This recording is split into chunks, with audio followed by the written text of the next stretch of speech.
আমরা টাইম নিচ্ছি, আমাদের ডিভোর্স হয়নি।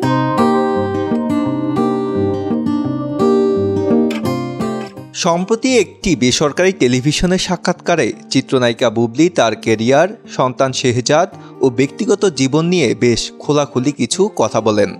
সেখানে তিনি নিজেকে এখনও শাকিব খানের স্ত্রী দাবি করলেও বর্তমানে আলাদা থাকছেন এবং দুজনেই সময় নিচ্ছেন বলে জানান। আমরা আসলে টাইম নিচ্ছি, আমাদের ডিভোর্স হয়নি। এমনকি একদিন শেহজাদ ও শাকিব খানকে নিয়ে তিনি যখন রুমে সময় কাটাচ্ছিলেন তখন সেখানে আব্রাহামকে নিয়ে নাকি অপু বিশ্বাসও হাজির হয়েছিলেন বলে ওই সাক্ষাৎকারে জানান বুবলি। এটি প্রকাশের পর থেকে এ নিয়ে গণমাধ্যমে ভিন্ন ভিন্ন তথ্য সামনে এসেছে, যা নিয়ে নতুন জল্পনার সৃষ্টি হয়েছে। গণমাধ্যমে এরই মধ্যে খবর এসেছে বুবলির এমন কথায় নাকি বিরক্ত শাকিব খান আর অভিমান করেছেন অপু। পাল্টাপাল্টি নানা অভিযোগ নিয়ে বাংলাদেশ প্রতিদিনের কাছে এবার মুখ খুললেন অপু বিশ্বাস। শেহজাদের মা উনি যেটা বলেছেন যে আমি শেহজাদ এবং শাকিব খান আমরা একটা প্রাইভেট টাইম বা কিছু একটা টাইম কাটাচ্ছিলাম, সেই সময় হচ্ছে উনি এসেছেন। অপু আরো বলেন, আসলে এসব কথার ব্যাখ্যা দেওয়ার রুচি আমার নেই, কারণ প্রত্যেক মানুষেরই একটা ব্যক্তিত্ব থাকে। আসলে এই কথাটার ব্যাখ্যা দেওয়ার রুচি আমার নেই, কারণ প্রত্যেকটা মানুষেরই না একটা ব্যক্তি জীবন থাকে, একটা ব্যক্তিত্ব থাকে। ওই দিনটা হচ্ছে প্রথম রোজার দিন, একদম ফার্স্ট রোজা। তো ফার্স্ট রোজার দিন আমাকে আগেই বলেছিল আমার শাশুড়ি এবং আমার ননদ, আমি বেশ কিছু সময় ওরা দেখেছিল যে আস্ত খাসির একটা ডালা পাওয়া যায়, যেটা আমার বেশ কিছু ফেসবুক বা কোনো একটা জায়গায় প্রমোশনালি আমার ননদ আমার শাশুড়ি দেখেছে।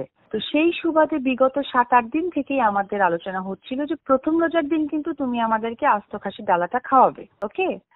তো আমি বললাম যে আচ্ছা ঠিক আছে। তো যেহেতু এটা একটা 3 to 4 days এর একটা প্ল্যানিং থাকে, তো যাদেরকে আমরা অর্ডার করব, তো ওই রকম ভাবেই আমি অর্ডার করেছি এবং ওদেরকে আমার বলা ছিল যে খাসিটা আমি নিজে হাতে কিনে দিব, তাহলে তোমরা ইয়ে করতে পারবে।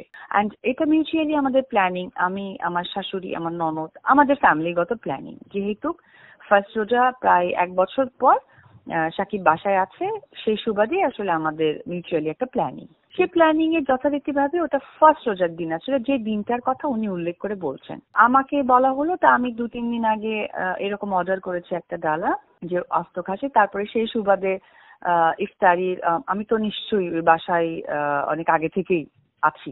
আমাদের মিউচুয়ালি প্ল্যানিং এইভাবে আমরা ফার্স্ট ইফতারটা করব। তো বলেছে আচ্ছা ঠিক আছে। সে স্বাভাবিকভাবেই আমি অর্ডার করেছি 3 দিন আগে, যেটা প্রথম রোজার দিন আমরা ওটা হাতে পেয়েছি। হাতে পেয়ে আমি আবার আস্ত খাসির ডালা ছিল। আর সে কিন্তু হচ্ছে গিয়ে ইফতারির সময় তার অফিসে গিয়েছে। তার বাসা এবং অফিসটা কিন্তু আলাদা, কেউ কখনো এক মনে করবেন না। তো ইফতারির পর পর তো আমরা মানে ইফতারি করা হয়েছে, সে হাসতে হাসতে বাচ্চা নাস্তা খাসি বসায় দিয়েছে। আমার ননদ যেহেতু পুরান ঢাকা রিলেটেড, উনি আবার হাসাহাসি করতেছিল, লাইক এইরকম একটা এনভায়রনমেন্ট গেছে। তো 7টা থেকে 7:30টার সময় সে একটা কিছু খাবে বা কিছু একটা নেবে মনে হয়, তো আমাকে বললো তুমি বাসা থেকে আনো। তো আমি বাসাতে আনতে গেছি। সেই জিনিসটা আনার টাইমিং 30 to 40 মিনিটস, এর বেশি নয়। 40 মিনিটস পর আমি আব্রাম আসিনি, আমি আব্রাম অ্যান্ড আমার ননদের মেয়ে ছিল আমার সাথে। যেহেতু জিনিসটা নিয়ে যাচ্ছি, ওরাও বাচ্চা মানুষ, আচ্ছা ঠিক আছে আসে। আর আমার ননদ হচ্ছে গিয়ে আমরা রেডি করলাম। রেডি করার পর একটু কথা টথা বলতে বলতেই কিছুটা সময় লেগে গেছে। পরে এসে আমি দেখি যে গেটের বাইরে একটা হিল।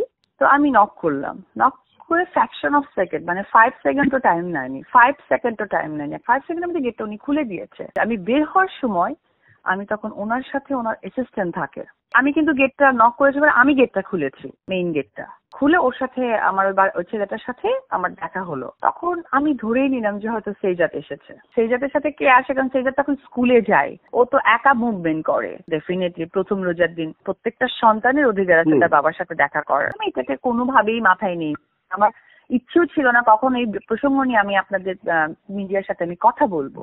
ও যখন আমাকে দেখলো, তো আমি উপরে গেলাম। উপরে গিয়ে আমি আবার হচ্ছে যে আমার শাশুড়িকেও বললাম যে আমার মনে হয় শেহজাদ আসছে, তো আমি কি ওর জন্য কিছু নিবো? তা আম্মা বললো কি খায় আমরা তো আর জানি না, তো যেটাকে সেটাই নিয়ে যাও, চাইলে না হয় পাঠাবো। Okay fine. তো ওটা নিয়ে আমরা কথা টথা বলে আলটিমেটলি যখন রেডি হয়েছে তখন তো আমি নিশ্চয়ই নামবো, যেহেতু একটা জিনিস সে খেয়ে চাইছে খাবে, এটা বলেছে। আমি যখন নেমেছি তখন ওই যে গেটের বাইরে আমি দেখি, আমি নক করার সাথে সাথে খুলেছে।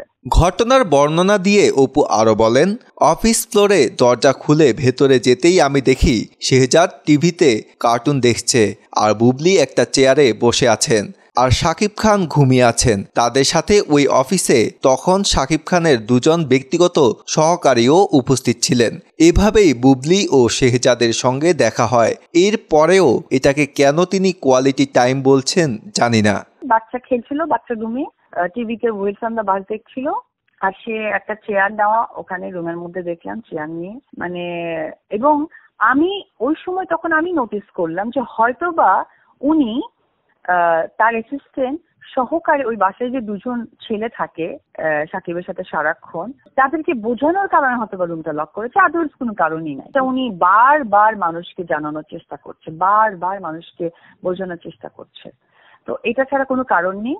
আর উনি যেটা বলেছেন আমি আবরাম না, আমার সাথে আমার ননদের মেয়েটাও ছিল নামিরা, ঠিক আছে, কারণ আমি তো বাসাতেই ছিলাম, আমি হঠাৎ করে ওনার জন্য আসি নাই। তো উনি যেটা মানুষের কাছে প্রুফ করতে চান, ভেরি অড। হ্যাঁ, আর সব থেকে ইম্পর্টেন্ট ব্যাপার হচ্ছে উনি নিজে ছোট হচ্ছেন নাকি কাউকে ছোট করার চেষ্টা করছেন আমি জানি না। আমি খালি এটুকুই বলবো ওনার উদ্দেশ্যে, যদি ওনাকে নিয়ে, ওনার নামটা ধরায়, ওনাকে নিয়ে কথা বলার বিন্দু মাত্র রুচিতে আমার আসে না, এখন আরো আসছে না। কারণ যেখানে শেহজাদ থাকে সেখানে বারবার উনি আজকে বিগত 1 বছর ধরে একই ওয়ার্ড বারবার উনি রিপ্লাই করছেন যে আমরা একটা কোয়ালিটি টাইম। তো শেহজাদের যেহেতু এখানে আবির্ভাব আছে, কোয়ালিটি টাইমটা বারবার আমার দর্শক বা ফ্যান ফলোয়ার কাছে তুলে ধরার কোনো যুক্তি আসে না। একটি সন্তানের পরিপ্রেক্ষিতে অনেক কিছুই আমরা সবাই দর্শক থেকে আমরা সকলেই অ্যাডাল্ট এবং বুদ্ধিমান, এবং উনি বেশ কিছু জায়গায় উল্লেখ করছেন তার সন্তান নাকি তাদের কোয়ালিটি টাইম করার জন্য নিজেই চলে যায়। সন্তান নিছকে এতটা ছোট, কোয়ালিটি টাইম সম্বন্ধে ফ্যান ফলোয়ার ছাড়া আপাতত সন্তান বোঝার ক্ষমতা হয়নি। তো আসলে এটা কি উনি একজন কর্পোরেট ব্যক্তিত্বকে ছোট করতে চাচ্ছেন নাকি উনি নিজে ছোট হচ্ছেন আমার বোধগম্য আসে না। বাট উপরওয়ালার কাছে, আল্লাহ তাআলার কাছে আমি প্রে করি আল্লাহ যেন ওনার হেদায়েত দান করে।